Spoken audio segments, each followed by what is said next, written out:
আসসালামু আলাইকুম। আজ আমরা দেখতে চলছি এশিয়ার সবচেয়ে সুন্দর জায়গা কাশ্মীর, যেটাকে দুনিয়ার বুকে এক টুকরো স্বর্গ বলা হয়। প্রথমে আমরা ছোট্ট করে কাশ্মীরের ইতিহাস সম্পর্কে কিছু জানব, তারপর কাশ্মীরের সৌন্দর্য নিয়ে আলোচনা করব। প্রথম শতাব্দীর প্রথমার্ধে কাশ্মীর অঞ্চল হিন্দু ধর্ম ও পরে বৌদ্ধ ধর্মের গুরুত্বপূর্ণ কেন্দ্র হয়ে ওঠে। পরে নবম শতাব্দীতে কাশ্মীর সাইবিবাদের উত্থান ঘটে।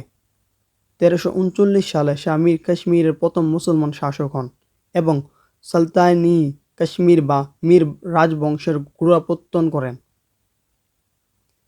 কাশ্মীর 1586 থেকে 1751 সাল পর্যন্ত মুঘল সাম্রাজ্যের অংশ ছিল এবং পরে 1820 সাল পর্যন্ত আফগান দুররানি সাম্রাজ্যের অংশ ছিল। এবছর রঞ্জিত সিংহের নেতৃত্বে শিখরা কাশ্মীর দখল করে।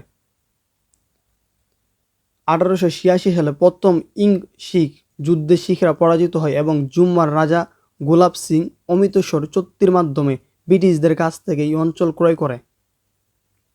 কাশ্মীরের নতুন শাসক হন তার উত্তরসূরিরা ব্রিটিশদের অধীনে ওই অঞ্চল শাসন করে 1947 সালে ভারত বিভাজনের পূর্ব পর্যন্ত। ভারত বিভাজনের পর সাবেক ব্রিটিশ ভারতীয় সাম্রাজ্যের এই রাজ্যটি অমীমাংসিত অঞ্চলে পরিণত হয় এবং বর্তমানে এটি 3টি দেশ কর্তৃক শাসিত হচ্ছে। দেশ 3টি হলো ভারত, পাকিস্তান ও চীন। কেন কাশ্মীরকে দুনিয়ার স্বর্গ বলা হয়? কারণ কাশ্মীরে এমন কিছু আছে যা সারা দুনিয়ার আর কোথাও নাই। কাশ্মীরে আসে অসম্ভব সুন্দর নন্দনীয় কিছু লেক।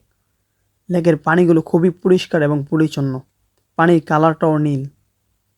আছে অসম্ভব সুন্দর সুন্দর পাহাড়, আছে আরও অসম্ভব সুন্দর সুন্দর পাহাড়ের ঝর্ণা, আছে নদী, আছে নদীতে ভাসমান বাজার। কাশ্মীরে ইন্টারেস্টিং দিকগুলোর মধ্যে অন্যতম একটি হলো এই ভাসমান বাজার। কাশ্মীরে আপনার পরিবার নিয়ে ঘুরতে আসার জন্য একটি আদর্শ জায়গা হতে পারে, যেখানে খুব কম খরচে আপনি সুন্দর একটি ভ্রমণ ট্রিপ পেতে পারেন। কাশ্মীরে আসলে আপনি পাহাড়ে উঠতে পারবেন। কাশ্মীরে আসলে আপনি পাহাড়ের উপরের যে ঝর্ণা আছে সেগুলো উপভোগ করতে পারবেন। কাশ্মীরে আসলে আপনার সবুজ ছায়া প্রকৃতির পিওর অক্সিজেন নিতে পারবেন। আপনি যদি শীতের মৌসুমে কাশ্মীরে আসেন তাহলে তুষারপাত দেখতে পাবেন। কাশ্মীরে গ্রীষ্মকালে গরম এবং শীতকালে তুষারপাত হয়। কাশ্মীরে প্রচুর পরিমাণ ফলমূল চাষ হয়। আপনি কাশ্মীরে আসলে পিওর ফলের জুসের পাশাপাশি অসংখ্য ফলমূল পাবেন, যেগুলো একদম পিওর আর ন্যাচারাল। কাশ্মীরে পাওয়া যায় অল্প দামে জাফলং। আপনি যদি কাশ্মীর আসেন, আপনি এখান থেকে জাফলং খুব সহজে ক্রয় করতে পারবেন। সারা পৃথিবীর সবচেয়ে কম রেটে জাফলং বিক্রি হয় এই কাশ্মীরে। সুন্দর একটি নদীতে নৌকা ভ্রমণ, পাশাপাশি ভাসমান বাজার দেখার নতুন একটা এক্সপিরিয়েন্স। এছাড়াও আছে আরও অসংখ্য দর্শনীয় কিছু স্থান যেখানে আপনারা ঘুরতে পারবেন।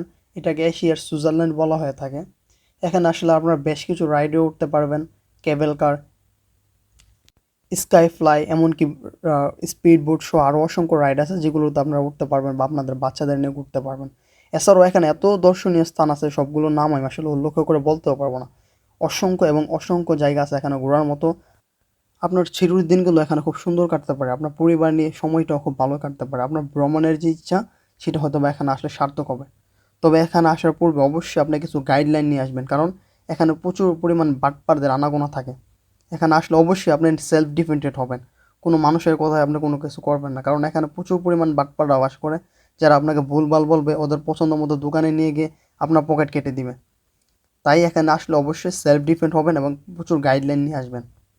আমরা অনেকেই আছে সুইজারল্যান্ড ভ্রমণ করতে চাই, ভিসা জটিলতা ও আরও অন্য সমস্যার কারণে যেতে পারি না। তারা চাইলে কাশ্মীর আসতে পারেন। এখানে আপনি সুইজারল্যান্ডের একটা ফিলিংস পাবেন। আপনি যদি কাশ্মীর আসতে চান, খুব সহজে ইন্ডিয়ার যে কোনো জায়গা থেকে ট্রেনে করে কাশ্মীর আসতে পারেন। আপনি যদি বাংলাদেশ থেকে হন তাহলে কলকাতা থেকে খুব সহজে ট্রেনে করে কাশ্মীর আসতে পারেন। তো দর্শক, এই ছিল আজকের ভিডিও। আশা করি ভিডিওটি আপনাদের ভালো লাগবে। যদি আমার ভিডিওটি ভালো লাগলে অনুগ্রহ করে আমার চ্যানেলটি সাবস্ক্রাইব করবেন এবং ভিডিওটিতে একটা লাইক করে ভিডিওটি আপনাদের বন্ধুদের মাঝে শেয়ার করে দিতে পারেন। সকলে সুস্থ থাকুন, ভালো থাকুন, এই কামনাই করি। আল্লাহ হাফেজ।